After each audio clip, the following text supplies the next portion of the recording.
We're on Kuf Samach Gimel Amud Beis, right at the bottom. Kufa. Amrav Rav. Shtar Haba Hu Ve'edav Halamacha Kasher. We had quoted earlier that Rav says you could use a piece of parchment that had already been erased. We write both the body of the shtar and the Edom, both are written on previously erased parchment. It's kosher. It's not a problem. In timer, and if you'll ask, how is this not a problem? It seems like it would open the door to shenanigans. Because what's going to happen? So it's already erased, and you wrote a whole shtar, and then you signed it. So once it's erased, someone will say, okay, you know what I'll do? I'll erase it again. I'll write in a whole new shtar underneath the Edom. It seems very open to lying, right? Once you could use something that's erased, you can tell something's previously erased. So erase it again and write in a whole new thing, and no one will know that these. Then all you have to do is mekayim the Edom. The Edom you left in place, and you have a whole new shtar. No, it won't work, because in order to do that, you're going to have to erase the bottom part again. The part of that the actual shtar is written on, it's going to be scraped off twice, and you could tell that it's going to look different than the chasimus Edom, which is only erased once. If he erases the Edom, then he's going to have a problem. He's going to have to write a new Edom, and then he won't be able to be mekayim it, because it's going to be a different signature. Back to Gemara. So therefore, we're not concerned that he's going to, if you use a fully erased shtar, he's going to re-erase the body of the shtar, because it will be evident. So we'll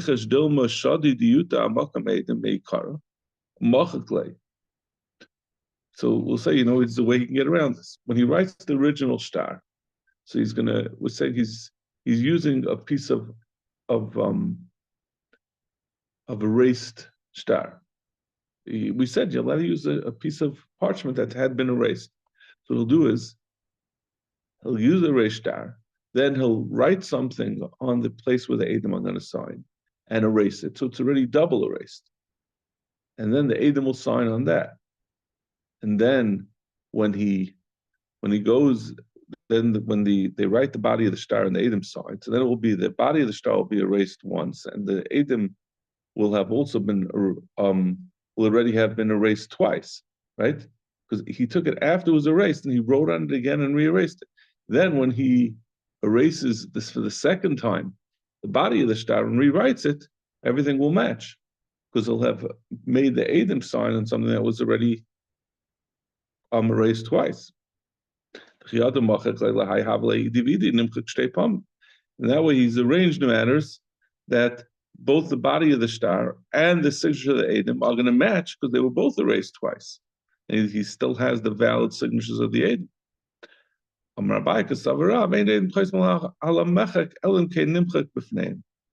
He says, no, the Edom are going to be cognizant that they're being used to make a forged document, because there's a rule that Edom don't sign on an erased piece of shtar, even though we said that a previously erased piece of parchment is kosher for a shtar. The Edom will always sign if they see you erase what was there before. So therefore, this won't work. If he's gonna write on it and then re-erase it, they're gonna say, "Oh, why are you doing that? Why did you write on it? This is stam. You're double erasing. This is now something that has been erased twice. Can I get something that was erased once? We're not going to sign on it." Does he expect every eight to be a mumchak in this? I say, you're right. Here's what I wondered also. Did they stay them? Why would they question it? Right. I guess it's part of they have to attest that what they're writing is not something that can be, I don't know, maybe it was Edom school. It's a fair question. How would they know? Like opening door for abuse.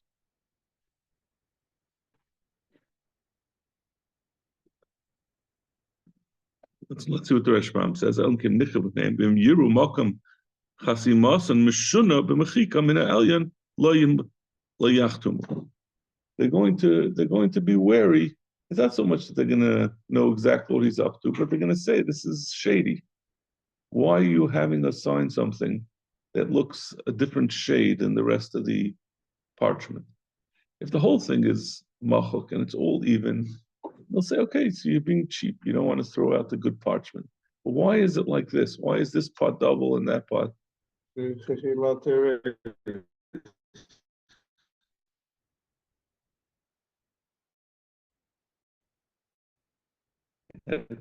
It's someone else already signed it, and we realized yes,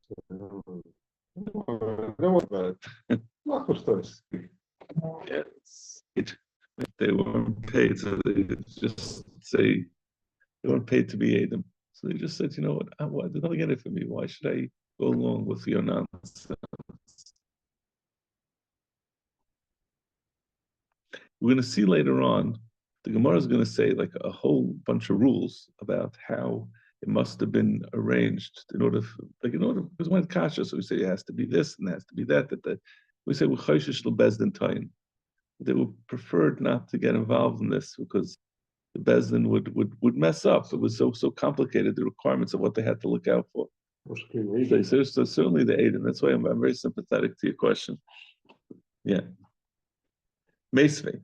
But in any case, this is so we're saying that's the case, that really a piece of parchment that had been erased is kosher to be used for a new star, but we're not concerned that the Adam you'll leave the Adis and do the rest, because then it's going to be part of it will be erased and part of it will be erased twice and part once, and if it wasn't, then the Adam would call shenanigans. This is only according to Rav who allows you to erase star, right? Right. This is all in Rav's. Yeah. Meisvei. Hu halaniyar be'edav al hamechek kosher. Says that if the actual star was on a fresh paper and the Adam were written on an erased portion, it's kosher.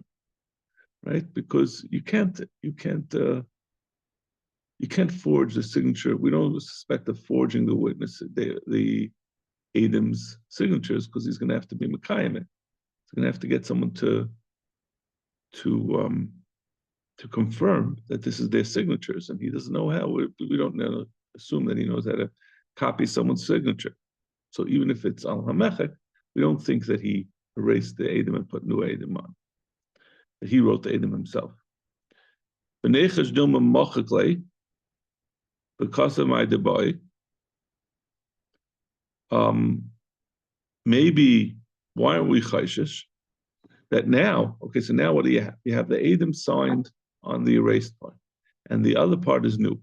So why aren't we scared? Rav says that you can use the fully erased piece of parchment. So what he'll do is he'll erase the body of the star and rewrite it, or whatever he wants. Now it'll be a matching one-time erased piece of star. The kasvi hachi. When you have such a star, that part of it is fresh and part of it is, and the Adis is on a erased portion, you have to write a special clause. Anchana sahadi chasman al mechka v'shtar kasav al niyara. They write that we, the Adam, have signed on the erased portion, and the star itself is written on fresh parchment. So the kasvi hecha, where are they writing this? If they write this clause after the signatures, guy is late. They'll just cut it off, this extra clause, and then all they'll be left with is the signatures, and then go and erase the body of the star and rewrite it, because there's no such clause warning the people that the actual body of the star was written on new parchment. And if he puts it on top of the signatures, when he erases the body of the star, he'll also erase these words, this clause. So the kasvi means sada l'sada. What he does is he puts this line in between the two, the Adam sign one on top of the other, and he puts it in between the two items. So there's no way to erase it without it. So if he erases it, it's going to be double erased, right? Because the Sadi themselves were written on erased paper, and it will be evident that something's missing. In fact, I'll ask you a question in the Seifa of that price. Who ala mechak, edav ala niyar, puzzle. If the body of the star is written on erased parchment, and the edim are written on fresh parchment, it's puzzle. Am I puzzle? Why is it puzzle? Why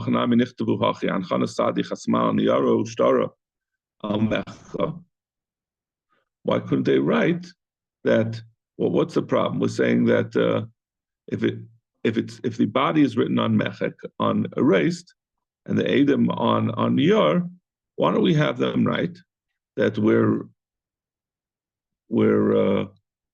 he'll put the same clause in that the edis was written on fresh paper and the star was on erased paper. So there's what are we worried about? We're worried about that he's going to rewrite the mechek. I was what was it? Shema machak as a star v'zayfu. Because we're worried that he's gonna re-scrape and redo the bottom, redo the body of the star. But if you have such a clause, how could we worry about that? So Gemara, my amrit, you're worried about that he's going to rewrite it. He's gonna scrape it off. He's going to erase the body of the star and rewrite it. We already said there's no problem of whether you're going to do it two times because we can tell the difference. So no, that's true only in the case of Rav, what we talked about, where he had written the entire thing on erased parchment, and then we were saying that we're worried he's going to reerase just the body of the star. So he said on that, we could tell the difference between the part that was erased twice and the edim, which is erased once. But over here, where the edim are written on new parchment, you're not going to have the contrast, and therefore you won't be able to tell. That's the reason why it's possible. When the edim are also written on erased parchment, so you can compare and see the difference between something that was erased twice and something that was only erased once. But if the edim themselves are written on new paper, you're not going to be able to tell the difference. So that's the reason why we say this is going to be possible. So it comes out, it's interesting, right? If the whole thing is erased, then it's kosher. Because if you'll double erase the body of the star, you'll be able to see the difference. You'll have a contrast.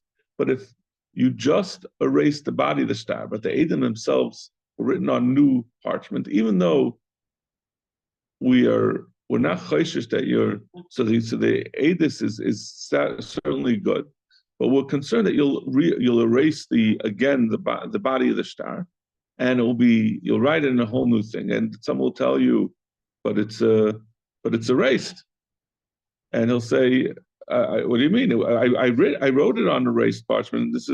And look, it has a little thing that says on it that it was only that the body of the star was written on erased parchment.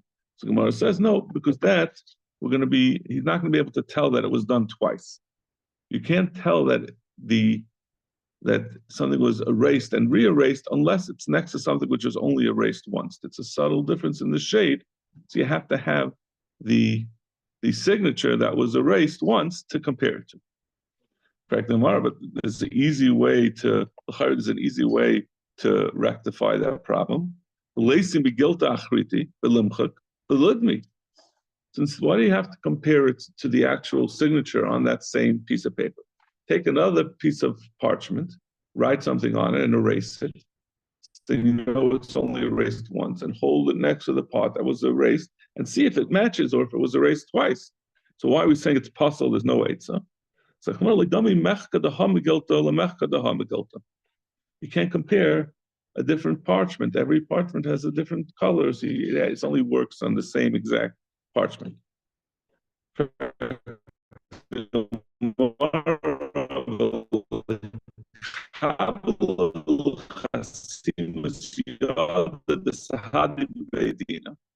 I have another eight. So the problem is with saying that you don't have a race twice. So the kind. So now you don't need the actual signature of the Adam and erase it. So now you know it was erased one time, and then you'll tell whether the body was erased once of reference. So make a point of reference. Erase the signature of the Adam, right? Because once you Makayim the Adam, you don't need their signature anymore. You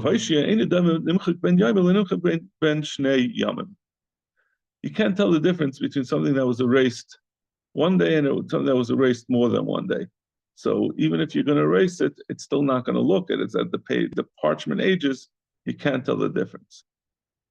The Lashaya. So why don't you wait for the amount of time since the document was originally written, right? You could look. I guess the assumption is, the Taisus asks about this. It's very hard to understand this discussion. How are you ever going to have a raya where the whole thing was erased? You're saying you could tell the difference between one where it was erased twice and was erased once if you have a point of comparison. But how do you know when they were done? So that's a Taisus asked that question. So he definitely takes out this discussion. He says once we're making it so complicated, right, that you have to erase these. You have to the edus of the Adam, erase what's written there, and then age it so it matches the amount of time since the other part was written, and see whether it matches or whether the body of the star was erased twice. Somewhere along the line, Bezdin is going to make a mistake. They're not going to recognize all the complicated procedures, and it will come out that they'll let's say by a get, they'll end up accepting a get that's possible or not accepting a get that's kosher. Reb Chanina ben Gamliel had said that we had said that there was a nafkamina of where you sign on a get pashut. You sign, you write the whole star, and then you sign it at the end. But a get mekusher, a tied up get that we instituted for the kehanim or kapdanim, and we didn't want them to divorce their wives, there they sign on the outside. And Reb Chanina ben Gamliel said, if you sign on the inside of a get mekusher, which is the wrong place, it's still kosher because you could open it up and use it as a get pashut. You have the option of just opening it and then it becomes a regular get. Yeah. He asked, there's another nafkamina between a get pashut and a get mekusher. Pashut melech shana meinun leishana shtayim meinun leishtayim. The rule is that the way you calculate the zman of a regular get is that you do every year. Let's say you say the first year of King Achashverosh, you'd say this was written in year one of King Achashverosh on the third day of Kislev. Mekusher, but on the Mekusher, the Chacham Misakin another nafkamina. Melech Shana Meinun Leishtayim, Shtayim Meinun Legimel. You would count the second year of the Melech. The first year you'd count it as the second year, and the second year you'd count as the third year. Meaning like a little bit like our Gemaras. We start from Daf Beis. So in the get Mekusher, they would do like the Goyish Mahalach, the Yiddish Mahalach is that the Melech is counted properly. Here's up to that's his year.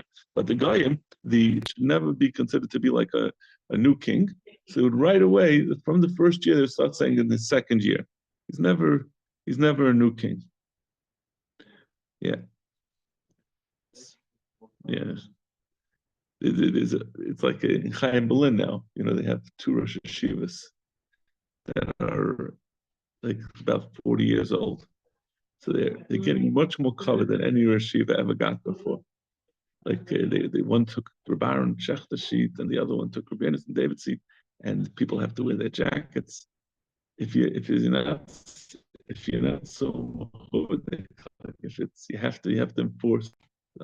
They weren't so makbid on these things. But anyway, so that's the way it was. The Goyim used to be very makbid, lahavdil.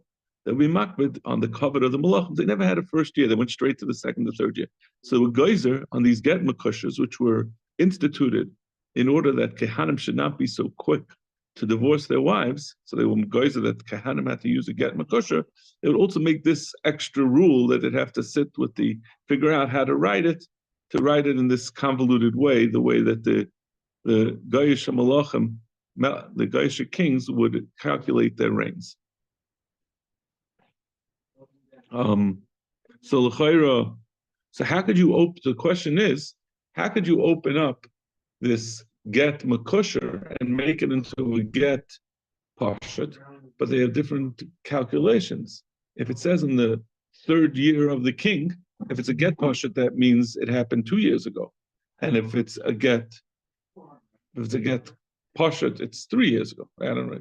Get pashut 3 years ago. Get makusher, it's only 2 years ago because we're using the calculation where you leave off the first year. What's going to happen if you do that? Zin in the yazav minezuzi, the makusher, someone Ruvain will borrow money from Shimon using a get makusher. So it says on it that it was borrowed 3 years ago. But really, since Makosher means 2 years ago, and Ruvain will get money, and he owes him $1,000. He pays him the $1,000.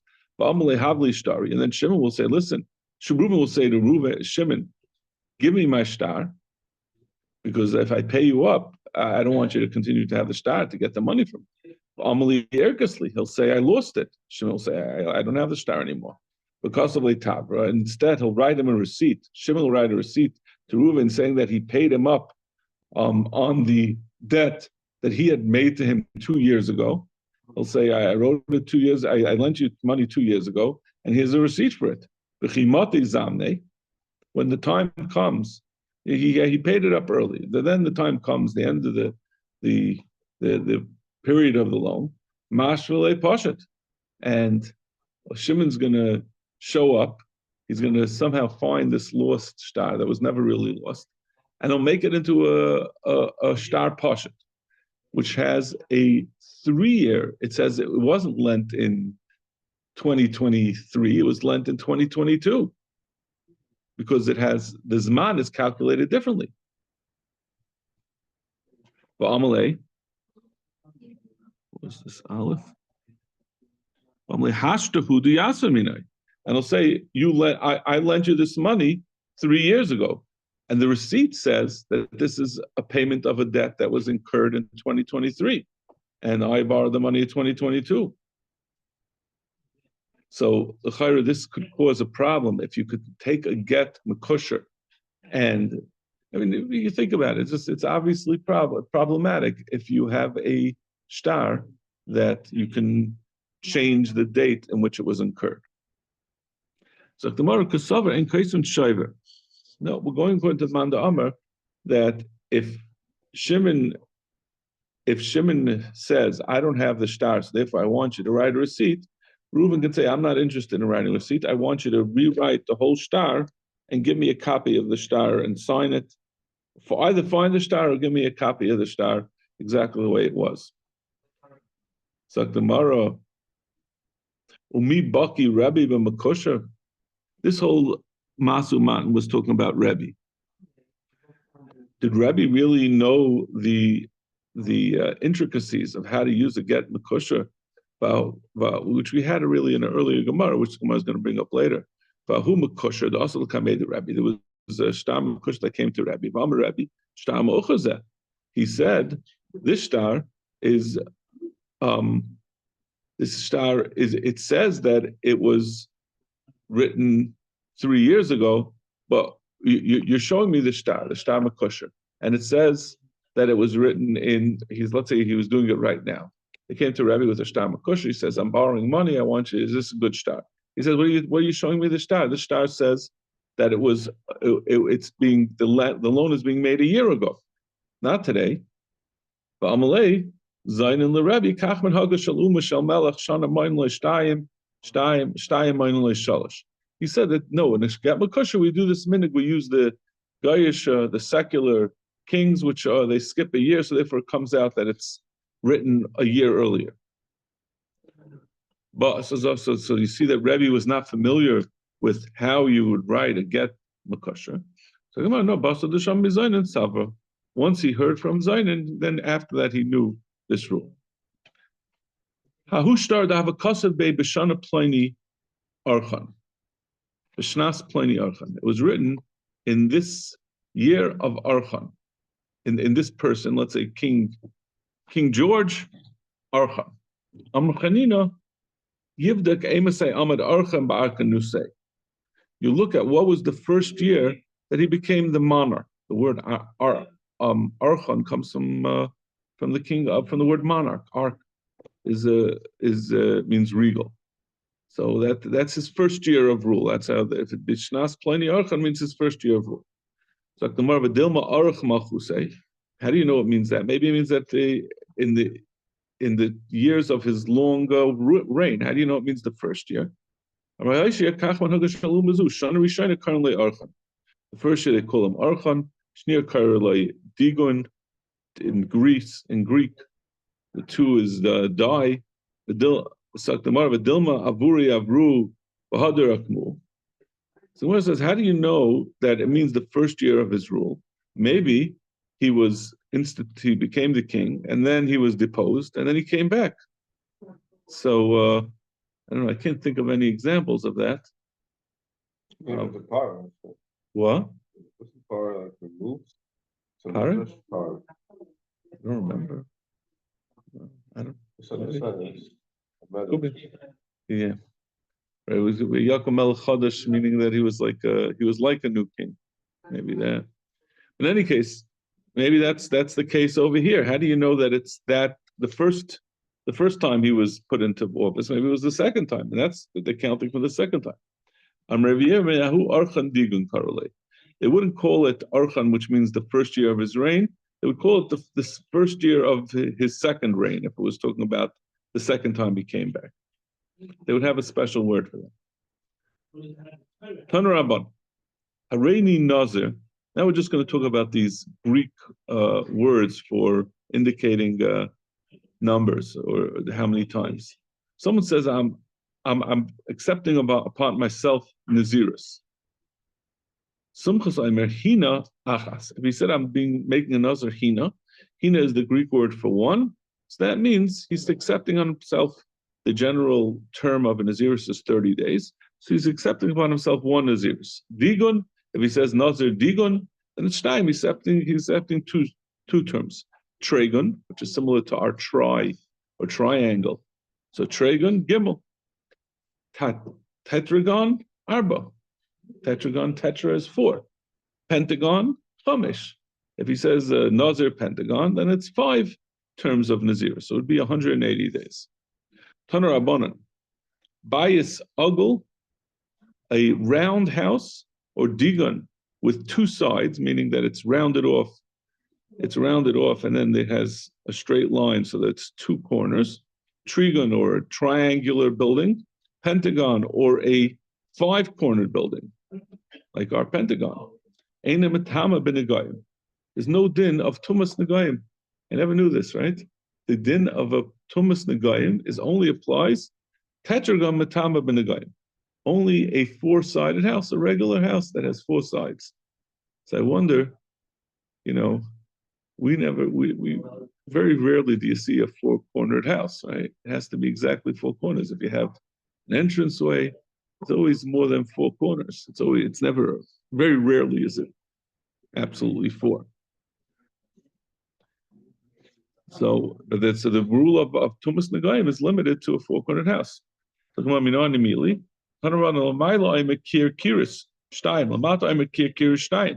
Torah says instead of saying kir, which means the wall, it says the lashon kiris, a plural lashon. So that means two. And it says again kir, or kiris instead of kir, so that means another two. Harekan arba has to have four walls.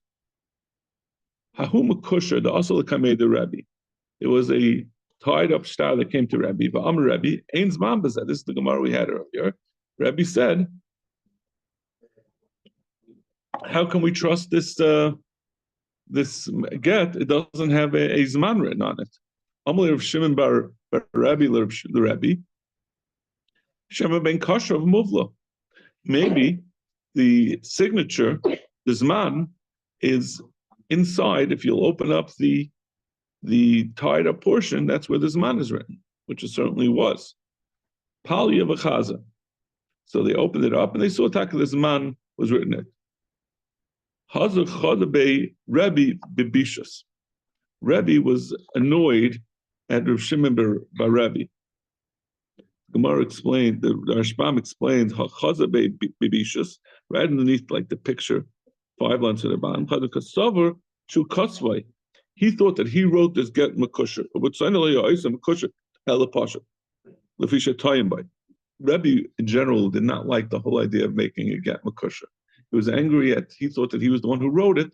He said, Reb Shimon wrote it. He said, you shouldn't be writing a get makusher. There's too many ways to mess it up. There's too many rules.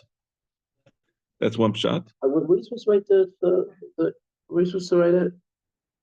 What do you mean? When do you write a get makusher? We write this man. This man is always in the body of the star. Not on the back. Only the Edom on the back. Only the Edom. This man is regular. Yeah, this man is part of the body of this thing.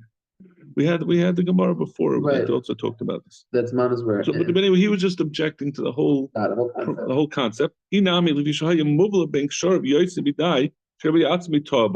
maybe the problem was he thought he wrote it, and Rebbe had looked into the folded part, and he didn't see the Zman because it was very folded up. He somehow stuck it into a crevice that it wasn't visible.